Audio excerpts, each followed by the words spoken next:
Hi, and welcome to Authentically ADHD with me, your host, Carmen Irace.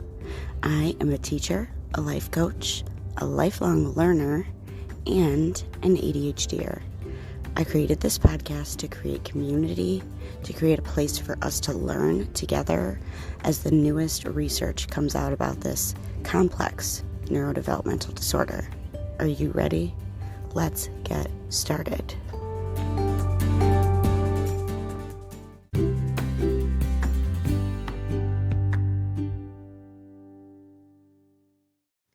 Hello, friend. If you have been a long-time listener, thank you so much. From the bottom of my heart, you are my people. If you're a first-timer, welcome to the podcast, friend. You have plugged into a very juicy episode. It is hopefully short and sweet, maybe a little bit, medium length and sweet. And full of valuable information and some of my personal opinions all about the spectrum that is ADHD. So let's get started.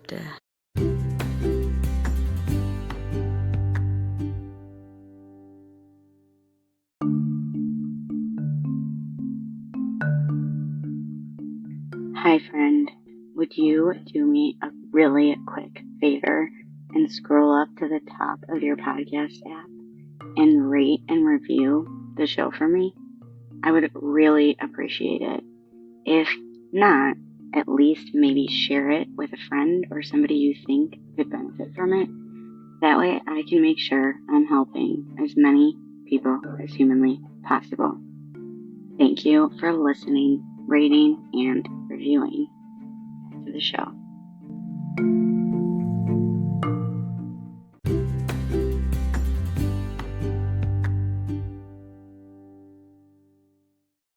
What you don't see about ADHD is that it has the worst name in history.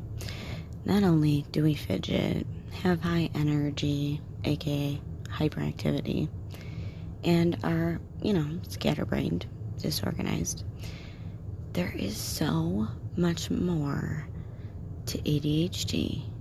So much that it could literally make someone sick to their stomach.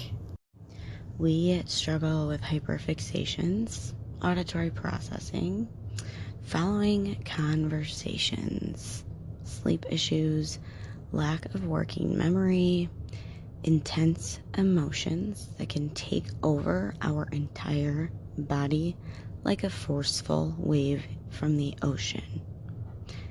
We are impulsive. And we are impulsive with what we do, where we go, the shit that comes out of our mouths. Sometimes the intense mood swings and emotional explosions make, the depression so bad that you can't stop crying. Oh yeah, and we're 60% more likely to develop major depressive disorder or experience a major depressive episode in our lives.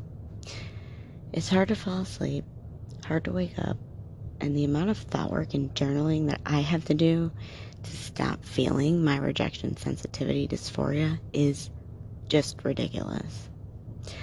I personally struggle with auditory processing, and I'm a preschool teacher. Yeah, let that sink in, just, for a minute. Here's the thing. Attention deficit disorder is not a deficit in attention. Ask any person with ADHD that you know. We have plenty of attention. It's the keeping track, the regulating, the self-talk, and the thought management that we have to do while paying attention. That's the part that sucks. Canceling plans you made when you were excited, and now you feel the RSD so hard, so you no longer want to go. You cancel, you feel good for 2 seconds, then the guilt and shame starts spiraling, and if you don't catch it, if you don't stop, you're headed down a spirally dark, scary road. It's only being able to eat certain foods when you're so hungry, but food is not appetizing whatsoever. I mean, this is the only disorder I know of that makes it easier to procrastinate having to go pee because you just need to finish like one more thing. ADHD is also painful. The pain of forgetting something important, letting loved ones down, and the pain of the negative self-talk we have and don't talk about. Negative self-talk is a natural human behavior, but in ADHD brains, we are more negatively biased because we grew up being told that we weren't paying attention or living up to our potential. So I hope that you have found a way to deal with the pains that come along with our ADHD as well. I can't say this enough. ADHD has the worst name in the history of mental health disorders. I mean, it's just, there are so many symptoms that don't include just being hyper and not being able to, like, squirrel. Yeah, okay, it's funny, but, like, that's not all it is.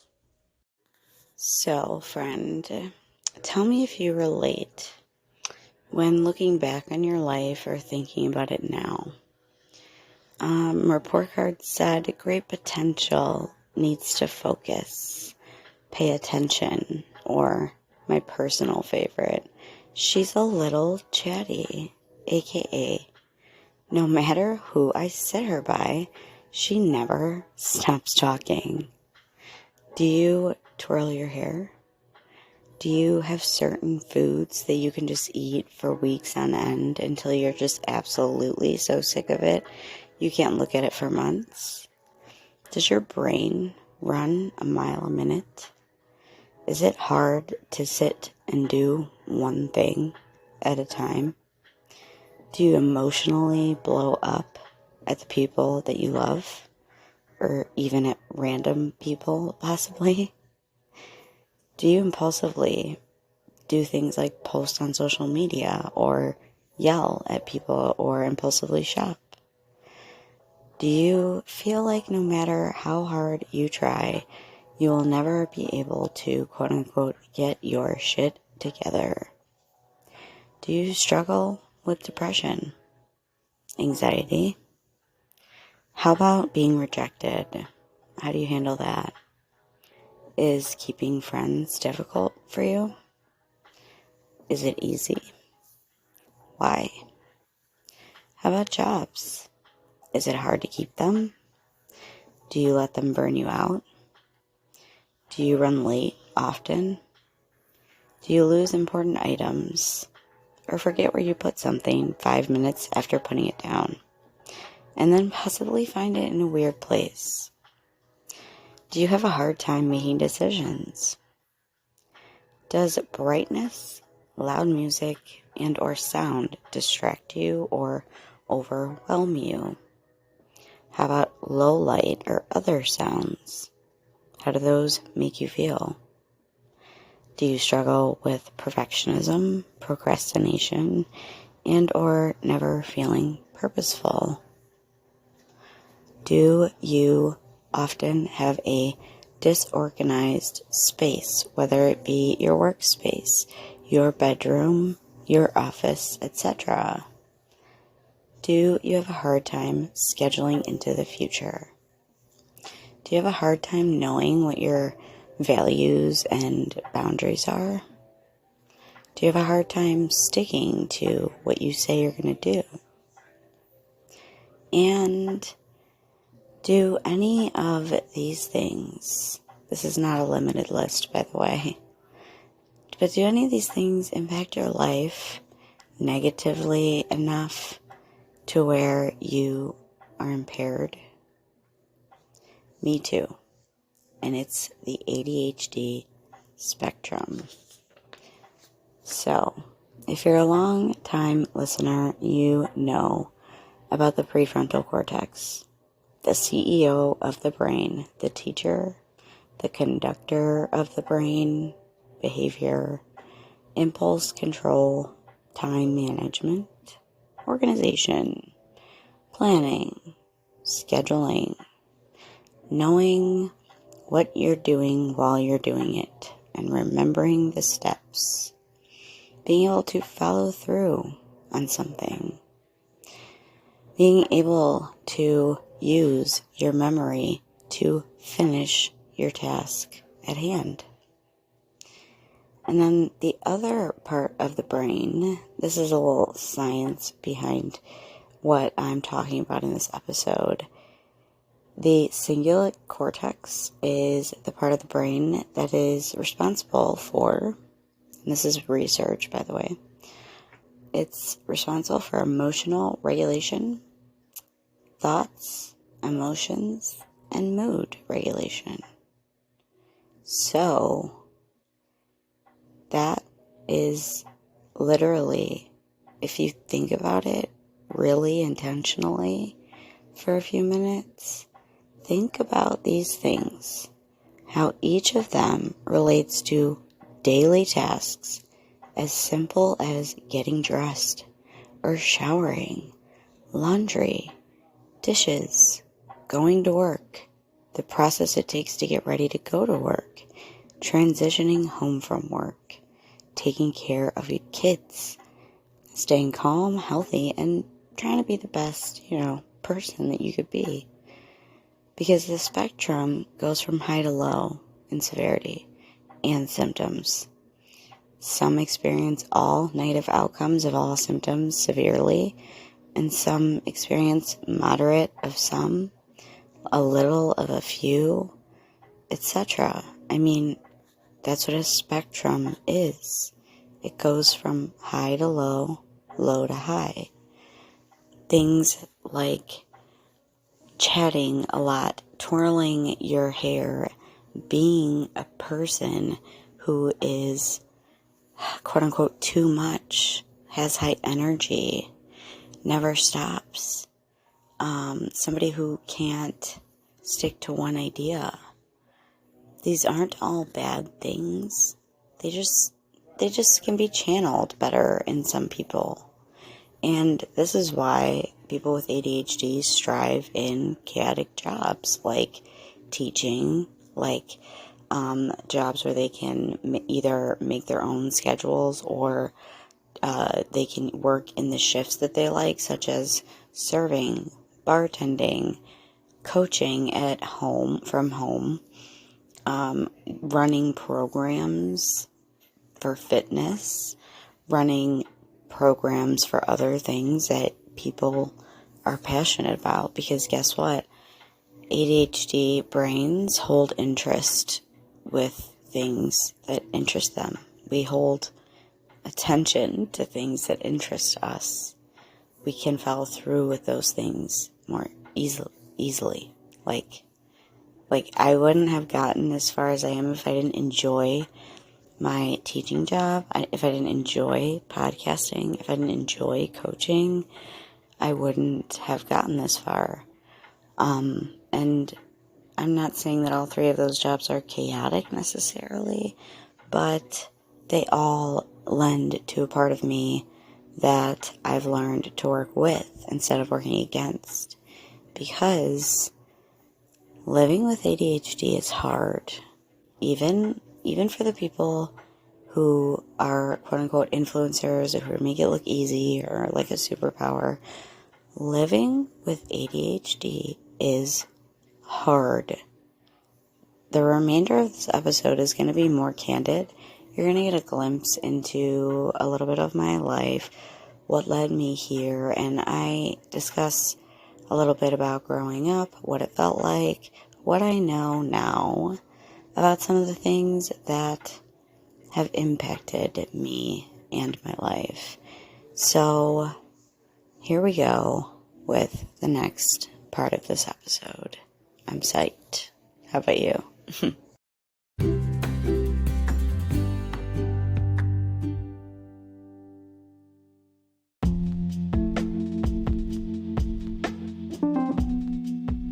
Hey listener, are you looking for some support in your life?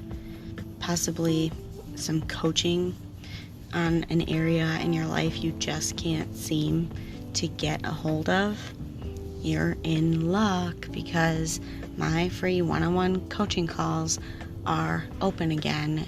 First call is always free.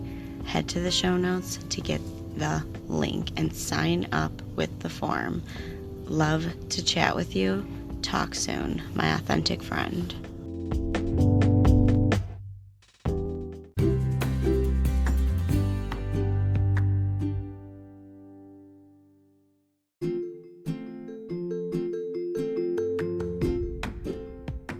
Hi friend, do you struggle with ADHD? Are you looking for a fabulous community to join to learn more about your ADHD and be given strategies, courses, and a coach? You should join Focused. Head to my show notes and click that link, and we both get a credit to our account. You get money off, I get money off, and Lord knows ADHDers need to save money. So head to that link if you want to join today.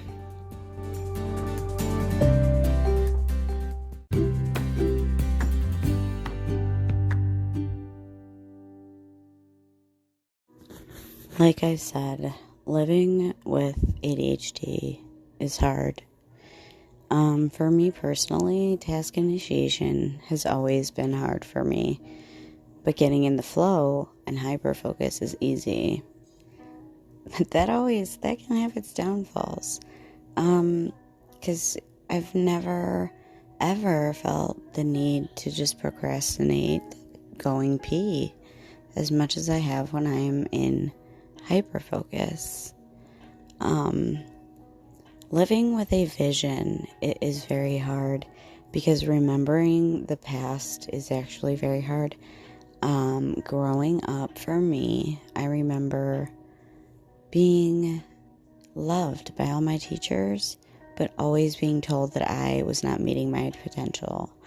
Always being told to stop talking. And when I wasn't being told to stop talking, I was told to stop touching my hair, because since birth I have played with my hair, and I can't remember the last time somebody didn't ask me, like, if it was something I did when I was nervous, because it's not. I twirl my hair anytime that I don't have anything else to do with my hands. And now I want to align something for you. When I don't have anything to do with my hands, I twirl my hair. The same way, when a boy doesn't know what to do with his body, he runs around. The hyperactivity is different. It shows up differently in women than it does for men, for boys. And sometimes it's vice versa. Like, men can also present in a different way.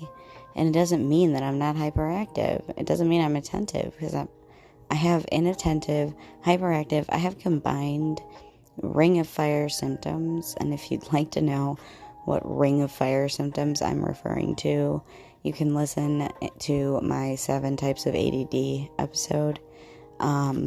Basically, I experience high levels of negatively impacting symptoms. I don't know if I'm saying that correctly, but imperfect work is great. So I experience certain parts of the spectrum very, very intensely, and it's very, very hard for me. And other parts of the spectrum I don't find to be as difficult. So I do talk a lot, and I do thrive in emergency and chaos, which is why I'm a good podcaster, I think, because I talk a lot, and I like to learn, and I like to help and teach, which is why I am a good teacher, because I work well in chaos and emergency. I've also been a server. I've had several different types of jobs, and I've always been pretty good at them, because I do take pride in what I do. But feeling shame is something that I've had difficulty with for a long time. We don't record our wins as ADHDers, not enough. It's something I've started doing a lot more, and I feel way less shame about the things that I do. But what we do is we never feel like we're enough because we are always told that we're not reaching our potential. So we feel like we are always doing things wrong, which in turn kind of becomes part of our self-concept, like that we feel like we are always just wrong, which is literally shame. So getting out of shame has probably been one of the most beneficial and rewarding things that I've been doing. Because living with a vision is hard when you live in shame. Living with a vision of the future is difficult when you feel like you can't even organize, plan, or execute tasks. And so triaging the symptoms was first for me when I found out. I always knew I was different. And I'm going to jump around here because I said authentic, didn't I? So that's what you're getting. Authentic. Authentically Carmen. This is me. So I always knew that there was something a little different. I always wondered if other people felt like walking through life was like wading through water. Like it was really difficult. And like why, like if other people felt emotions as strongly as I did. Like I remember at the age of like 11 or 12, I would cry at songs. Like, and I only sort of like really knew why. I connected it to these intense emotions that took over my entire body. And I never fully understood really why until later. I was usually told that I was kind of dramatic, and I've always been directionally challenged. I know, that was a little bit of a turn, wasn't it? The joke used to be that my parents could drop me off on the other side of the neighborhood, and if I was walking, I would not be able to find my way home, and they were absolutely correct. I would not. I'd probably get lost in a cul-de-sac. That's how bad my sense of direction is. If it wasn't for GPS today, I would be just still driving around in circles in my old 91 Lexus. Oh, and speaking of cars, car accidents, the amount of car accidents that I was in before I was diagnosed, treated, medicated, etc., I was in 8 or 9 of them, and only one of them was not my fault. And I'm not proud to admit that, but I want to show that in a very visual sense of I was in 7 actual fender benders with other cars and or things I ran my car into, like a bumper car, before I was medicated. I also had received 3 speeding tickets and a moving violation. And I had several parking tickets that had cost me, $80 to $100 because I had forgotten about them. Those are the types of things that people with ADHD struggle with, and those are the things that affected me a lot. Lately, meeting my true and authentic self in my own identity has been one of the hardest, one of the most rewarding things I've ever done in my life. It's also teaching me that I often feel victimized because I view myself as inept and a victim of other things, which I'm working on. Like I said, I am an ADHDer just like you, and some of the point of this episode is to let you in on some of the things that led me to where I am right now. Like perfectionism. The first time I heard perfectionism, I was like, oh my God, no, I am not a perfectionist. I'm the furthest thing from it. I never try to make things perfect. I was dead wrong, because being a perfectionist is basically setting expectations way too high and then beating yourself up when you don't meet them. And I definitely do that and did that a lot. I don't do it a lot anymore, but I used to. Oh, I used to do it a lot. I have been practicing recently a re-parenting voice with myself, which sort of sounds super cheesy, but it's been working. And I just tell myself that it's okay to feel these feelings because feeling feelings is freaking hard, okay? I don't really want to put an explicit rating on this, but if you want authentically me, then here we go. Feeling feelings is fucking hard. I don't like it, but I've been doing it, and it's made me more productive. And yes, I'm saying this with a tone because I'm not happy about it, and I owe it all to my coach, Kristen Carter, who's the most amazing person in the world. You should join Focused if you have the money, and you can do so, because that is what has changed. The things where I am now in my life and where I was before I got diagnosed has a lot to do with the doctors. Some of them were good, some of them were bad, some of them were terrible, but it's okay, and I forgave all of them because they were just doing their job.